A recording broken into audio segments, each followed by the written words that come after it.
Good morning, Saturday moaners. Good morning and welcome to the Sawalha-Adderleys. Welcome to this Saturday moaning. It's August 23rd. Oh my God, where's the summer gone? Where's August gone? Anyone here currently in the chat room, logged on, listening and sat on a sun lounger? Are you anywhere abroad, anywhere fancy, anywhere nice? Does anyone feel like the world is spinning off its axis? Does anyone feel like I'm seeing flags everywhere? I feel like Donald Trump is has turned an even more dramatic corner of weirdness. I feel Farage is suddenly talking like he's the sort of prime minister in waiting. I feel like we have a suppurating bunch of gimps at the head of our government that don't seem to say anything when they're needed to say things. It just feels like everything feels crazy. Morning, Zoe. Morning, everyone. Morning, Jack Hardy Healy. Hope you're well. So we've got a lot of things we're going to be talking about today. As I was going through the news, when I say a lot of things, it's a lot of things about a few big stories. Yes, Julie Fairbanks says the world is off its axis. Absolutely. So we're going to be talking about the kind of ignored news by much of the mainstream media yesterday that Gaza City has entered famine. We're going to talk about how, as we know, Israel denies this. We're going to talk about Trump going rogue, though on that, we are going to be doing a separate Trump's America live or pre-record later today, once we've had a bit of a breather after the curly cooks. We'll be doing that later today because there's an enormous amount of stuff to talk about there. We have Ghislaine Maxwell. She talks. We hear her voice. We're not going to be hearing her voice today. We're going to mention her. We're going to talk about her, but we're going to be listening to clips from her transcripts or her interview later today.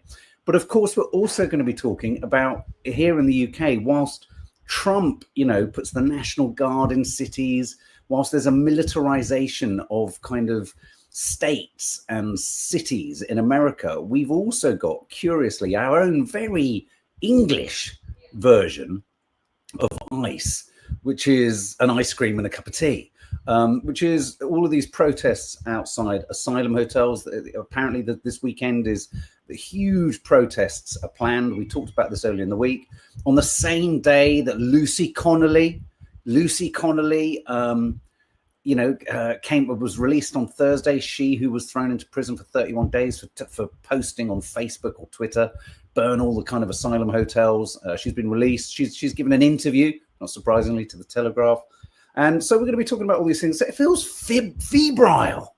Who likes that word? What word would you use to describe the state of things? It feels definitively like everything is lurching towards a "we hate foreigners" situation. Does anyone feel that? I mean, if you were to kind of summarize it in a nutshell, we hate foreigners. That feels like in America, we hate foreigners. In Britain, I think the automatic rights of asylum seekers in Germany, we hate foreigners. What do you think?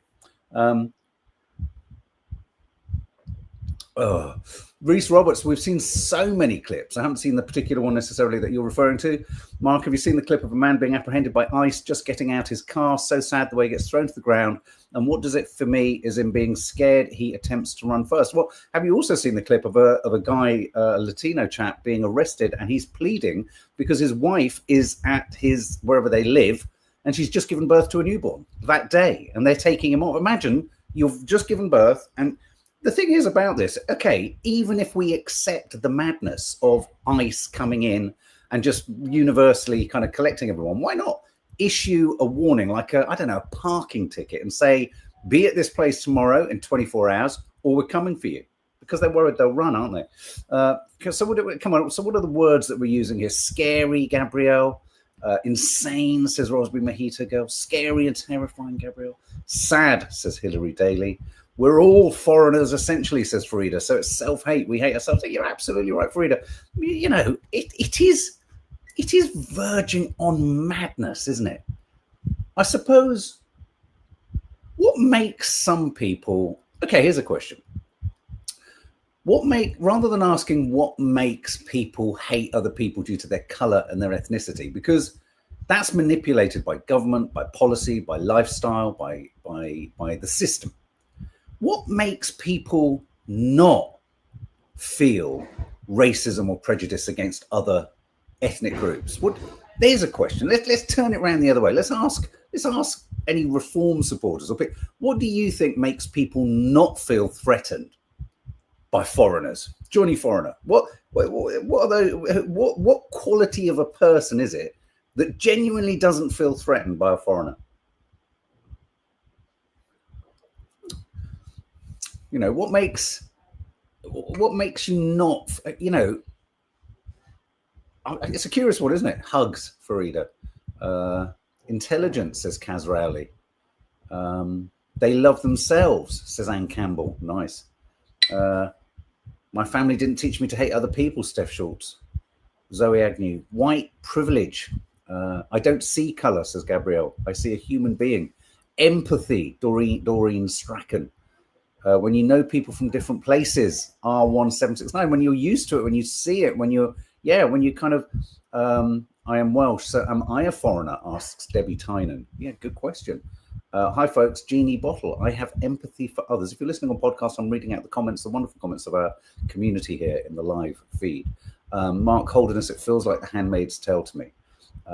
Open-mindedness, says Julie Fairbank, valuing all humans for their uniqueness. This is nice. Look at it. Look at these beautiful words tripping out of you. Racists are typically less well-traveled, says Michu.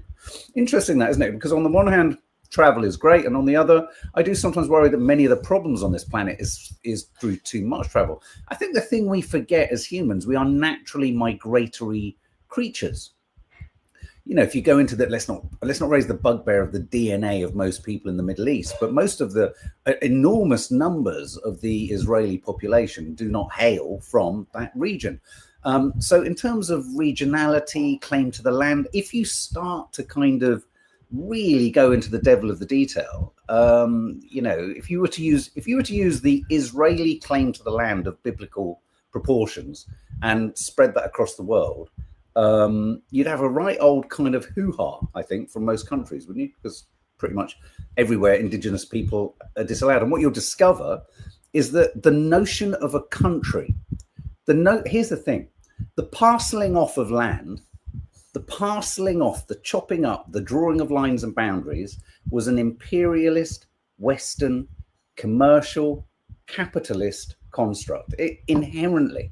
And it's just been embedded within that for years. So, you know, way, which is why I think it's so refreshing and interesting that Nadia's dad, albeit that he kind of was educated in I think it was actually in the end, a Greek Orthodox Christian church in the Middle East. The Bedouin, they are nomadic. We were and are nomadic. You know, when you do your DNA in the UK, you look at, you know, it's really weird. I'd love to know how many reform supporters have done their DNA and go, oh, look, I've got a little bit of French in me, Derek, look, I've got a little bit, and they're not kind of thrown by that. Doesn't that kind of contradict everything? Oh, that's such a wonderful coffee. Anyway, that's a nice little kind of starter, isn't it? From space, Jenny Bottle, from space, there are no lines over Earth. They only pop up on maps people draw. We've created this stuff. We've created it. And talking of man-made lines, man-made countries, and all that kind of stuff, could we not as a nation go take back the USA? Yeah, it's all so ridiculous. I mean, the point I'm making here, it's not that you kind of just go, oh, right, it's all out the window.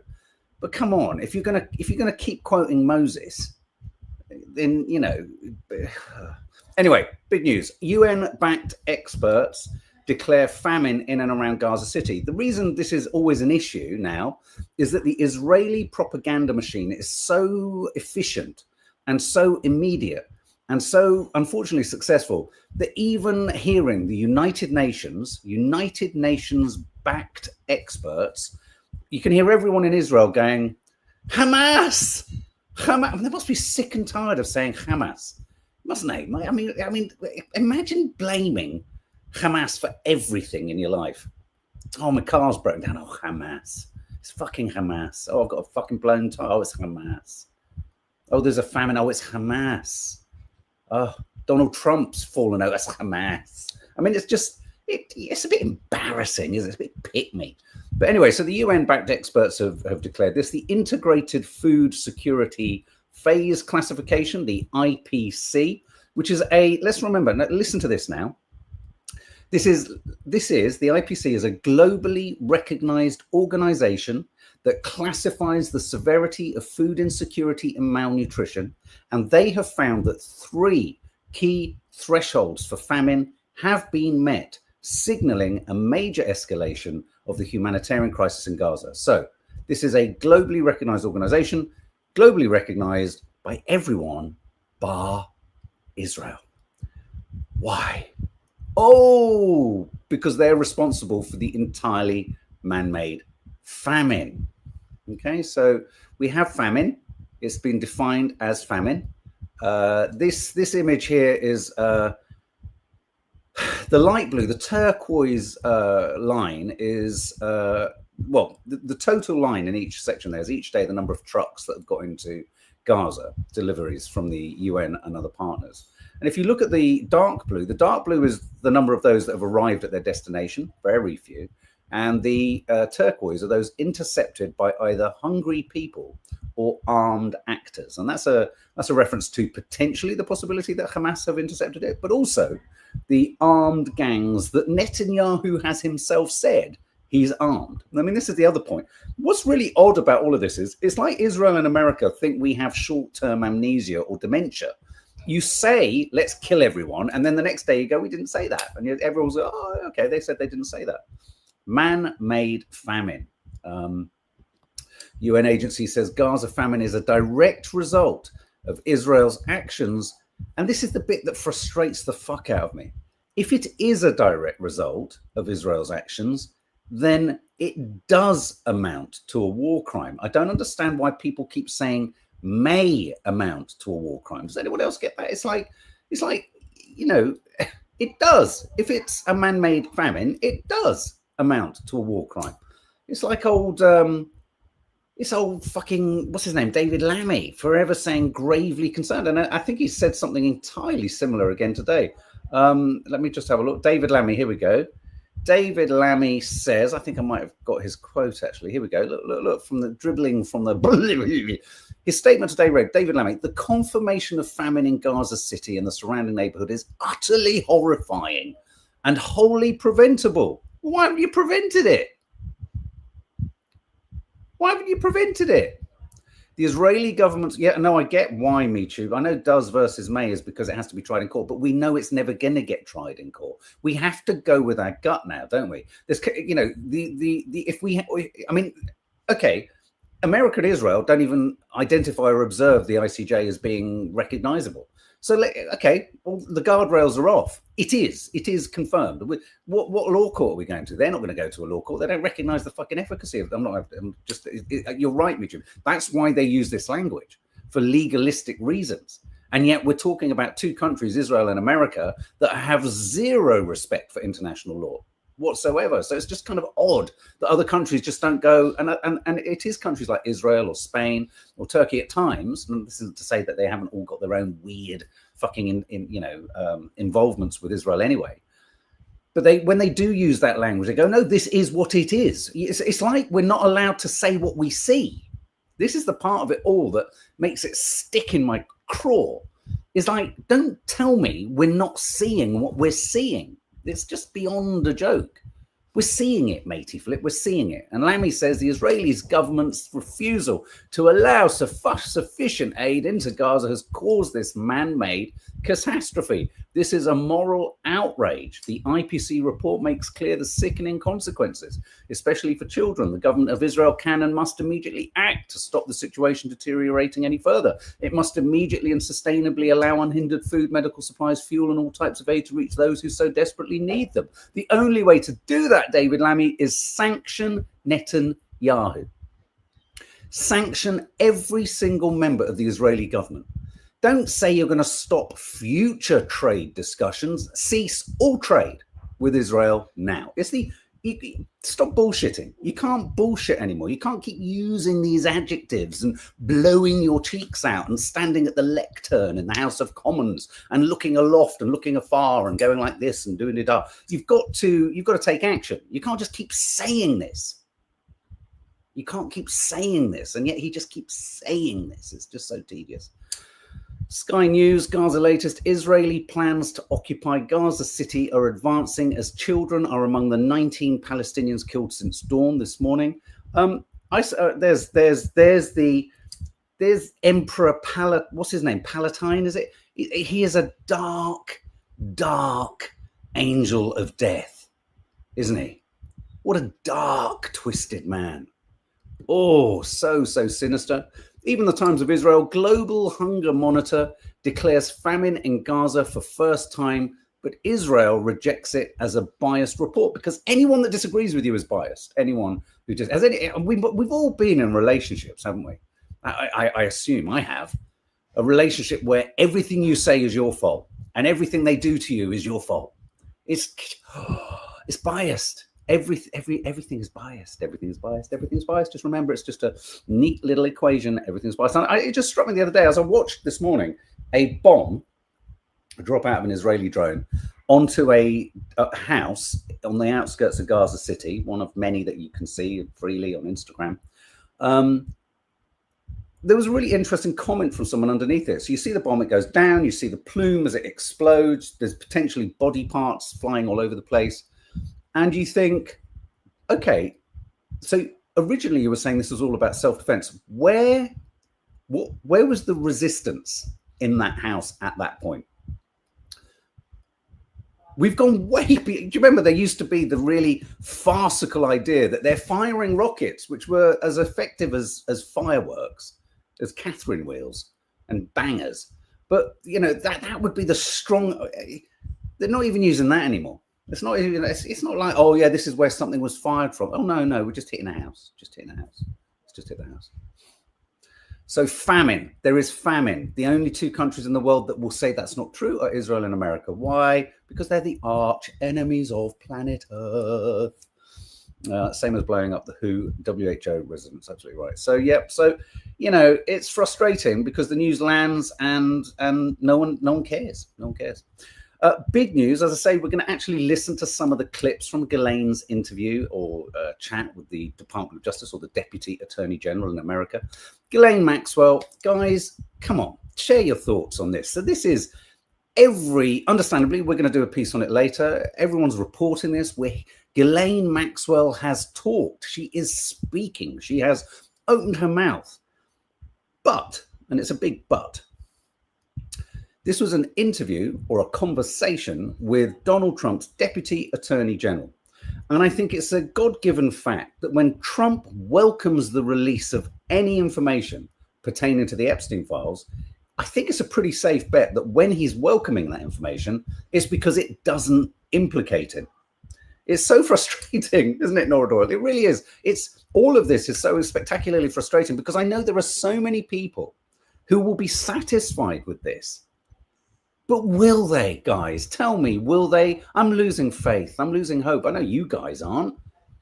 But will people buy this idea that what comes out of an untrustworthy, sex trafficking, paedophilic supporting groomer who has direct ties through her father, herself, and her former business associate, Epstein, connections to the Israeli intelligence services and Mossad, at what point does that make her a trusting narrator? When has this woman become a reliable narrator?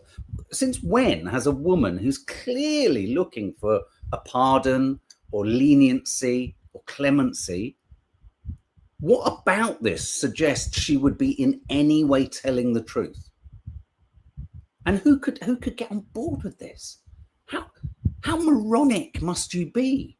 And of course, huge swathes of the MAGA, Donald Trump's "Make America Great Again" and "America First." You know, the Tucker Carlsons, the Candace, the Seth Rogen. Not Seth Rogen. What's his name? What's Joe Rogan? They're not gonna buy this. They're not gonna buy this. But they are intelligent. You might not agree with them politically, but they're quite intelligent people.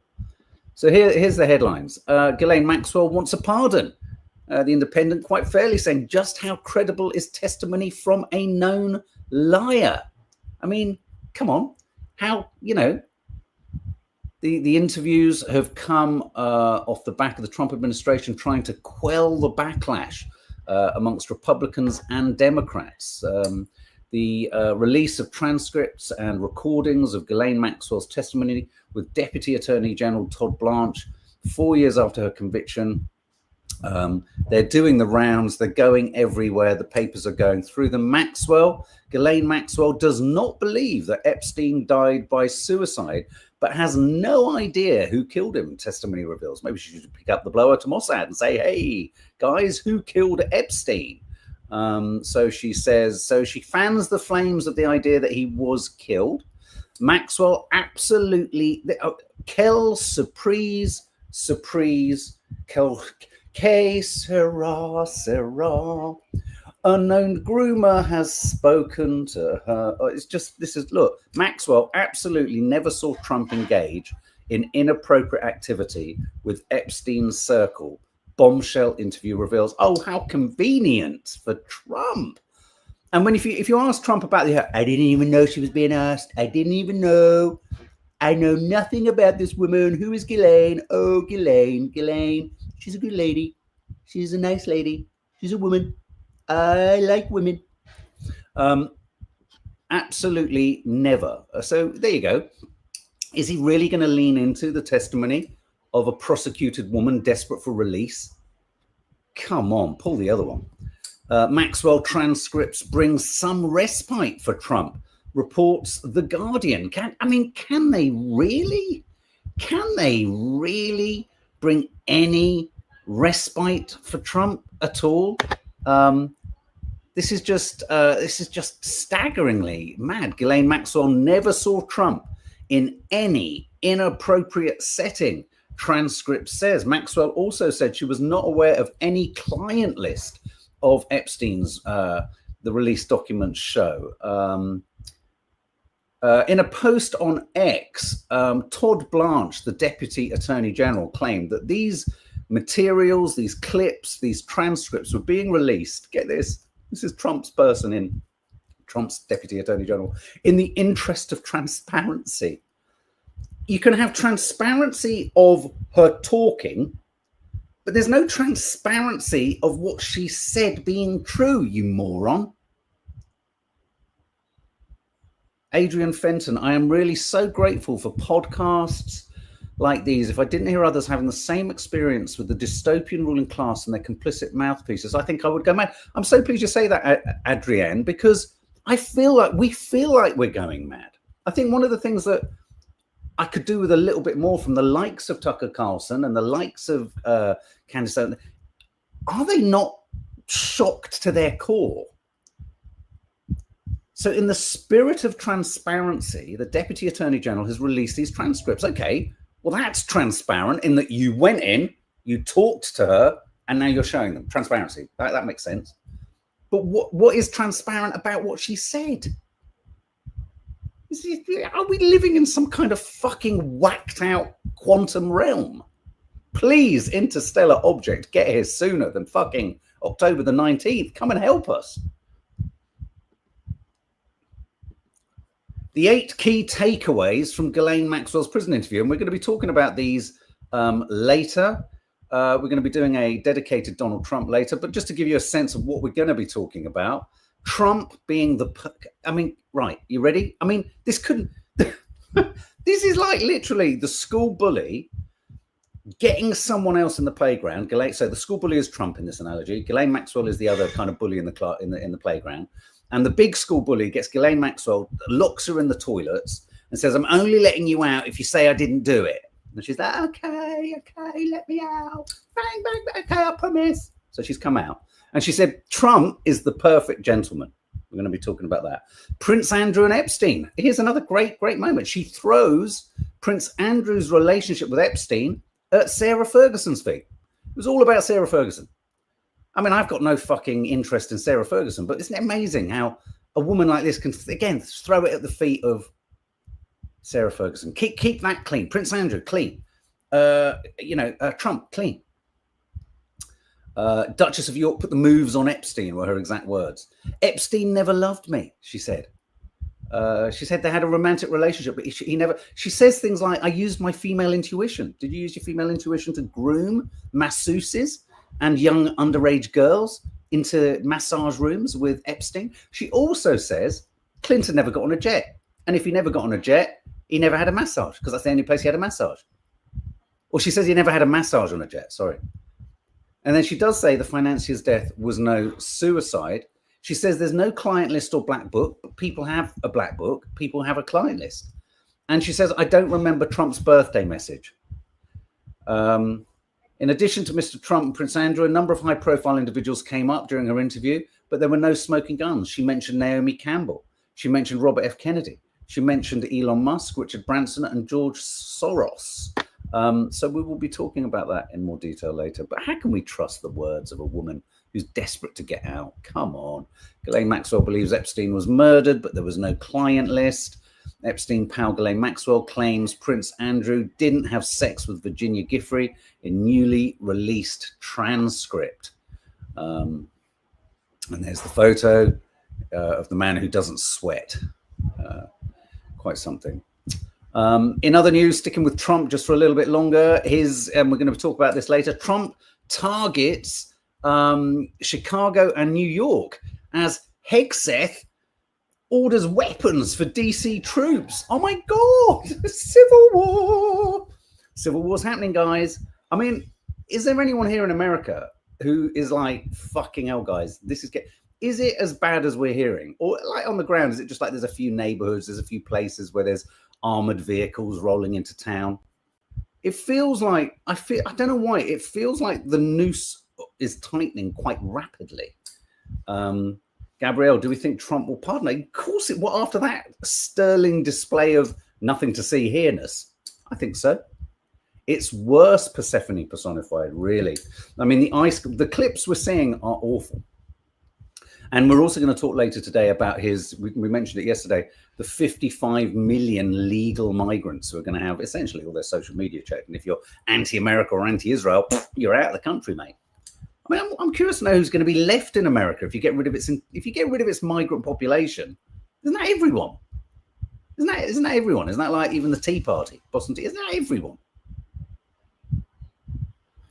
President plots expansion of crime crackdown as Pentagon chief says troops patrolling the DC streets will be armed. Pete Hegseth has also fired a senior general of Donald Trump's who voiced a little bit of kind of concern about the idea that he's ordering soldiers to potentially act against the civilian population. What you've got to understand here is whilst there's a lot of compliance at the general and kind of officer levels, because let's face it, Trump, Hegseth and co have removed a lot of the higher echelons of the American army. But within the troops, a lot of Americans will not have signed up to the army to essentially manage or control a civilian population. Carla Hatcham, happy birthday, sweetie. Sending you lots of happy birthday treats. We're not sending any treats, sorry, I wish we could. Sending you lots of happy birthday love. Have a lovely time. And if you remind us again, if I haven't forgotten, when we're over on the Curly Cooks, I'll get the girls to sing you a happy birthday. It's quite worrying. And meanwhile, at the same time, we're going to talk about this later too. John Bolton, Trump's former, was he his sort of foreign secretary? FBI is searching the home of Trump's former advisor turned critic, John Bolton. This is scary. Because then Donald Trump stands there and goes, I don't know anything about the FBI. I don't know anything about John Bolton. I don't know what's going on. He was a bad man in a good place. He stood next to me. I was good. He was bad. He didn't say a lot, but when he said something, it was always bad. He's going after everyone he's worked with. This is concerning. The FBI have gone into John Bolton's home and they are searching for stuff. Could there be compromising material re Epstein? Who knows? Bernie Sanders, independent senator, is among those voicing concern over the FBI search at John Bolton's home. And again, as I say, we'll be talking about this in more detail later. But let's come home, because usually at this point, people, when you're in a conversation, go, why are you so concerned about everywhere else and not here? All right, well, we are concerned about it. This weekend is concerning. Asylum hotel protests latest. fresh wave of anti-migrant demonstrations expected across the UK. Anyone here aware of any, and this directly correlates with what's going on in America. Don't for a minute think, we've said it before. Everything that you see happen in America, the ICE, the interceptions, the abductions, the arrests, the deportations, the language, Farage is going to do the same. We're going to get to Farage in a minute. He's announced that, you know, when he gets into power, there's going to be 5 flights out every, I think, day. I mean, I need to check that headline again. But this is the story that, this is the live feed, Asylum Hotel protests, latest news. Let's have a look what the latest is. Police are braced for a fresh wave of hotel protests this weekend, on the same weekend that Farage unveils, interesting timing that Farage unveils his own mass deportation plan. I mean, this language, isn't it interesting how this language is just becoming normalized? Mass deportation. Come on, guys. We're, you know, I know we're just about losing the last veterans of World War II, but language like mass deportation, when as a country, really post-war, we depended on our migrant community to stand up in things like the NHS, the whole kind of sense of infrastructure, travel, transportation, you know, it's just national security and everything. You know, we lent on that. We needed it. We turned to it. And now we're talking about mass deportations. So 26 anti-migrant protests and 15 counter-protests are due to take place today. Please let me know if any are near you. A number of counter-protests are also anti-migrant groups are said to be planning demonstrations at hotels that include Aberdeen, Bristol, Canary Wharf, Cannock, Exeter, Hawley, Liverpool, Mold, Wales, Newcastle, Nuneaton. Counter-protests, and where there are counter-protests, obviously the counter-protests are those who are pro-migration or asylum seekers or pro-rights. They're not pro necessarily get everyone in, but they're anti, prejudice. Anyone here? It's almost as if they want the economy to collapse fun times forever. I know what you're saying. Yeah, absolutely. Carol Beach, exactly, Mark. We so need those people to help build this country back up. And why can't we do it with compassion as well? I mean, I've always said, if you go way back to the early days of coffee mining, you have to have some kind of control. It's basic business sense. The infrastructure of a business or a country cannot simply sustain a constant demand on it. But there must be ways, there are ways and means of doing it in a humane fashion, checks and balances, etc. And I think, ironically, when we were part of the European Union, the load was shared amongst our European partners. What's that? I've heard whispers of a second No King's Day soon, Persephone personified in America. Brilliant. Yeah, that would be good.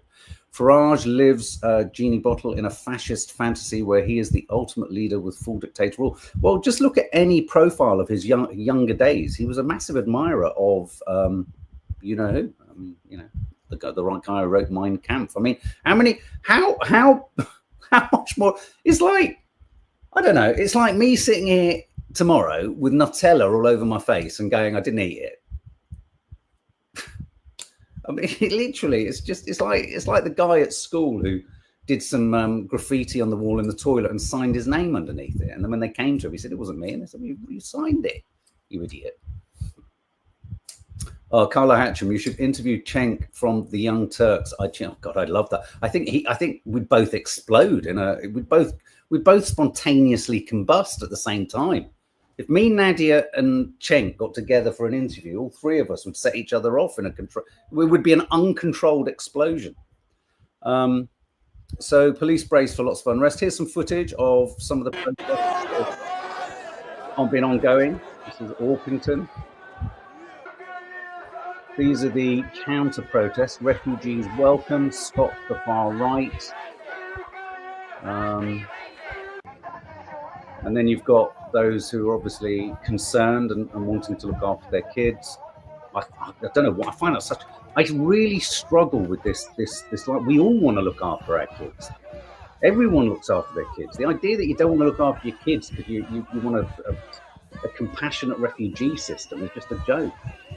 So there could be trouble ahead today. Do you remember? Was it this time last year we were celebrating Teddy's birthday? I think, and there were riots, and I mean, fortunately, it hasn't been so hot that it's got so febrile and horrendous. But I'm just doing some hi, Adrienne Fenton. Welcome as a new member. Welcome. If you fancy it, non-political content, we do a Sunday show on a Monday. People will explain, and also a cook along once every month. I'm just tidying up my clips here. So we've done old Prince Andrew. Okay, so Asylum hotel protests. Yeah, latest. These are the boats that everyone's talking about. People coming in on the Asylum protest front line. Flares, fireworks, and Sweet Caroline. This is the Times reporting, and you can't help but feel that this kind of almost normalizes and sort of makes cheery the whole. You see, okay, we did this on Friday. We said, look at this image, what does it make you feel? That's not so bad. I mean, that's just okay, lots of people very proud to be British, very proud of the English flag, but protect our kids. You can see the sign in the background there. Very important refrain. The protect our kids thing, protect all our kids. If a refugee or asylum seeker sexually assaults someone, throw the full letter of the law at them, book them, do them, expel, go through the due process, whatever that due process is. But just as you would for the much larger number, by just sheer arithmetic, of white people who are sexually assaulting people on the streets here in this country. When our kids go out and they're whistled at and they're hassled and all that, it's white men. So be careful who you aim that sort of anger at. Here's another image. Leave our kids alone. Marching in pink. I mean, are they marching in pink because pink is sort of seen as an unthreatening color? The weirdest part about all of this, and please, anyone here, correct me if you're wrong. Chris White, let me just read your comment. Haven't seen you comment often. All this trend towards flying the St. George flag or Union Jack could easily morph into fear of the knock on the door to be questioned about, why aren't you flying a flag on your house? Oh, that's interesting, isn't it? That's when you know you're really in George Orwell kind of territory, when not showing your loyalty becomes some kind of major issue. Wow. Yeah, good point. I like that, Chris. Yeah, frightening, chilling. I'm now even more scared. Here's the weird thing, though. I look at images like this. Correct me if I'm wrong. And we've seen all the right-wing press talk about the hate marches for Palestine, and it's hate, and it's terrorist supporting, and it's angry, and it's all terrorism. And you see the vicars, and you see the teachers, and you see the old people with their placards saying, I stop a genocide, Palestine action, and they're peacefully just standing in Parliament Square, and then they're wheeled off in trucks. Hate marchers, terrorist, Telegraph says, Daily Mail, The Sun, Hamas supporters, And then you get this lot, and you're like, yeah, this is fine. This is all great. This isn't hate. This is this is flares, fireworks, and Sweet Caroline. It's almost kind of like, oh, it's quite sweet. What? I know where I'd rather walk. I'd feel much safer just as a white man with not wearing it, because I wouldn't be garlanded in a fucking St. George's Christ. Does anyone else realise? Do they realise that St. George, as I understand it, I think St. George, isn't he the patron saint of Palestine? God, don't tell anyone. God almighty. And here we have Farage. Farage pledges 5... Oh, it is every day. There you go. He pledges 5 deportation flights every day under reform plans. What do we make of this? 5 deportation flights every day. Here he is in an interview with the Times. Reform UK. You see, I've said it before and I'll say it again. I don't agree with the thing that comes out of his mouth. I don't like the man. I don't agree. I mean, we don't. We don't. But he is clever, and he has the ability to connect because he's so authentically racist and prejudiced and anti-migrant and all this. He's not having to perform anything. He's just staying in his truth. This is a line that Nadia uses. We use a lot when we talk about reviews or good acting. Great actors aren't acting. They are occupying the truth of what it is they're saying or feeling. And I think that similar authenticity is what makes a great politician. Sometimes, I think what makes Nadia, for example, a brilliant activist or spokesperson for the Palestinian cause is it's so authentically in her and there. When I feel the injustice, it's there. But, you know, and I think the thing about Trump is when he's talking about what he's talking about, it's real. If you don't like it, it's insane, it's jaundiced, it's bizarre, but it's real. And I think the problem for the likes of Starmer, and something that Corbyn and Sultana have to get right in their left-wing party, is stay authentic. Don't let your messaging become corporatized. Even if you're a left-wing socialist Marxist party, don't let it become corporatized by party policy. As soon as you get, see, my problem is actually party politics at all. When I was a student, quickly, just by sidebar, I remember as a student, I never joined the Marxist party, but I had two close friends who took me to, it must have been a conference, Marxism 90 or Marxism 89. And I was drawn to the ideas, I was drawn to the thoughts, I was drawn to it. But there was something that struck me even there at Marxism 90. We were in the Students' Union bar in central London. I remember thinking, why are they all arguing with each other about Schedule 3, subparagraph 4 of, let's all just get on board with the message. Faith, hi Faith, sending you lots and lots of love, sweetie. Do you get me? And so the thing that I think Farage manages to do is he manages just to say what he feels, and he owns it and he feels it, and people relate to that. People relate to that. And I do think that political language is where we fall apart. So sticking with this, because there's and this is what I mean, it's febrile on the same day, isn't it interesting, on the same day that all of these anti-asylum seeking protests are happening, the Daily Telegraph publishes an interview with Lucy Connolly. She was released on Thursday after serving 40% of her 31-month jail sentence. And she said in interview, I was Keir Starmer's political prisoner. By the way, if you haven't, and you do need podcasts, chats that relate to your political persuasion, or just challenge what we're being spoon-fed, do subscribe, do hit the notification bell, and you will be notified when this kind of content goes up. If you hit the notification bell when watching certain type of content on the channel, that content will be nudged towards you more than other stuff. Just to say that, just because I get it. I go online these days. I need to go to places like the Young Turks or Breaking Point just to hear anyone, and Tucker Carlson sometimes, just to hear anyone saying something that isn't this mainstream dirge. But anyway, so isn't it interesting? So the Times is carrying the story, but the Telegraph conducted an interview with Lucy Connolly, her first interview, and she says she was Starmer's political prisoner. It was an interview with Alison Pearson. Here they are in the garden, some lovely pansies or something on the left there on the patio. Don't forget, she is a Conservative, I think, councillor's wife. And here's a couple of clips of Lucy Connolly. Political prisoner?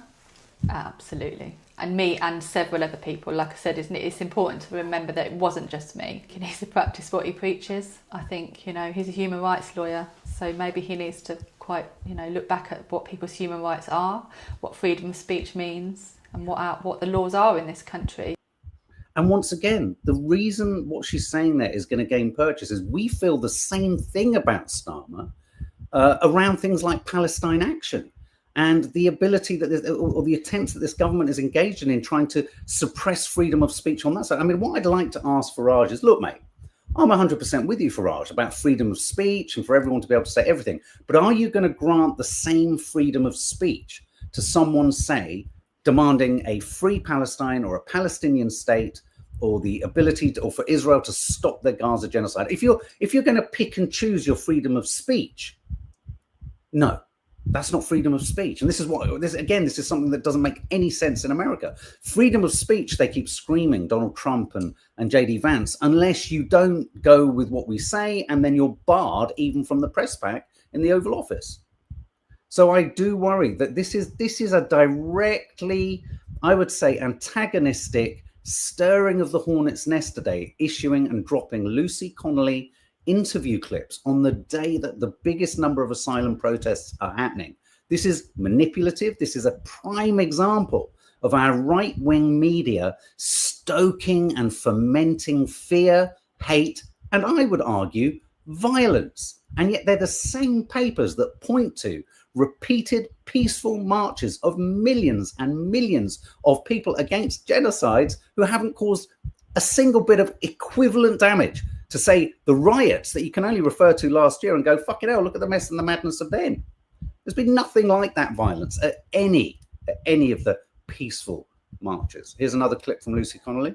Now like to get involved in the fight for free speech? Oh, absolutely. Free speech is exceedingly important in the UK, and it is something that seemingly is diminishing.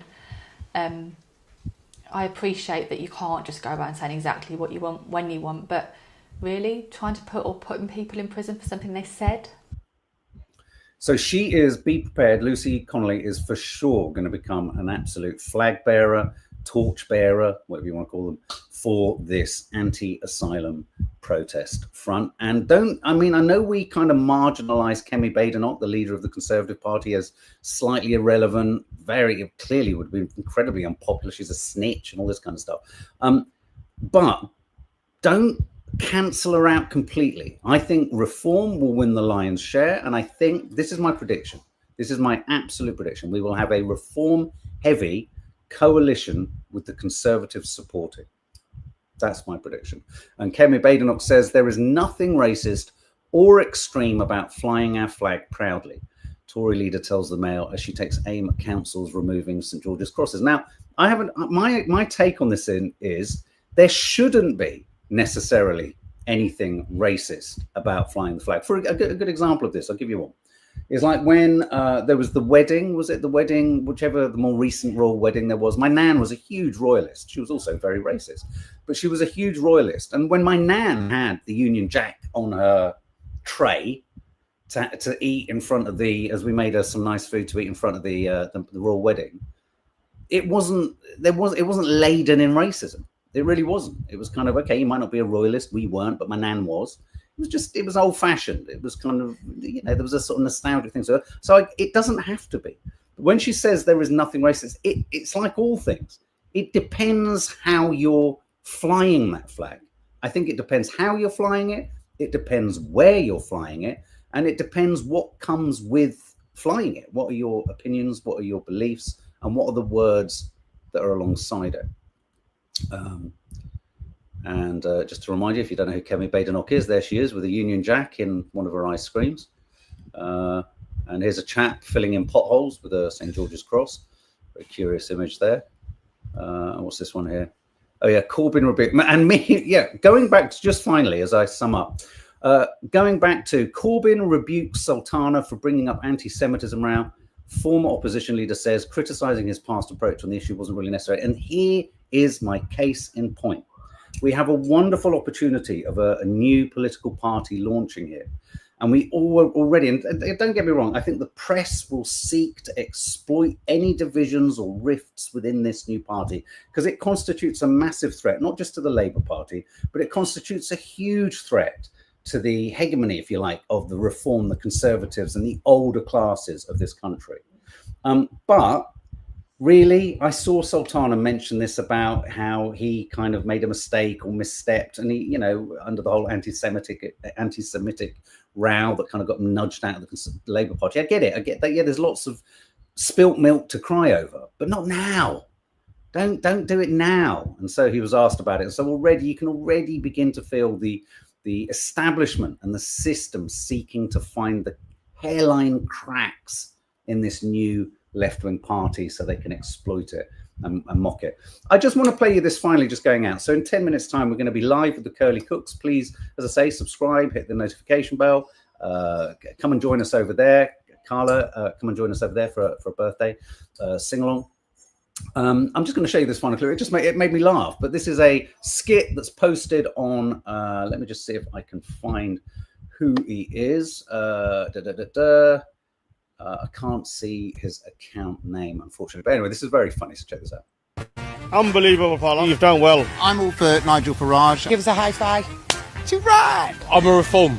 Same here. So what annoys me is that everyone thinks that Reform are all about hating immigrants. No, it's a load of rubbish. But I think there's so much more to us than that. Oh, most definitely. Of course there is. Of course there is. What other Reform policies do you like?